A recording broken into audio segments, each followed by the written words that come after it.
اس آیت کریمہ والے نفل کا طریقہ مجھ سے سن لیں،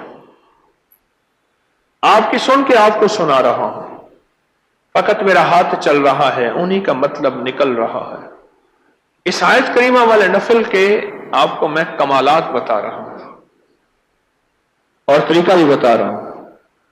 2 رکعت نماز نفل جس کے ہر سجدے میں 3 دفعہ سبحان ربی الاعلی کے بعد 40 بار آیت کریمہ پڑھنی ہے، بس یہ نفل ہے، بہت آسان، نہایت بے مثال اور باکمال نفل ہے۔ کہتے ہیں 3 دن میں میرا کام ہو گیا۔ 2 رکعت نماز نفل جس کے ہر سجدے میں 3 دفعہ سبحان ربی الاعلی کے بعد 40 بار آیت کریمہ گڑ گڑا کے، بھکاری بن کے، محتاج بن کے، سائل بن کے، منگتا بن کے، عاجز بن کے پڑھنی ہے۔ 40 بار آیت کریمہ ہر سجدے میں،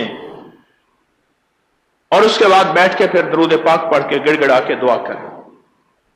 کمال تاثیر ہے اور بے مثال اس کے اندر کمال ہے کہ مشکلیں حل، پریشانیاں دور، ناکامیاں ختم اور شیطانی جناتی چیزوں کا روگ بالکل ختم۔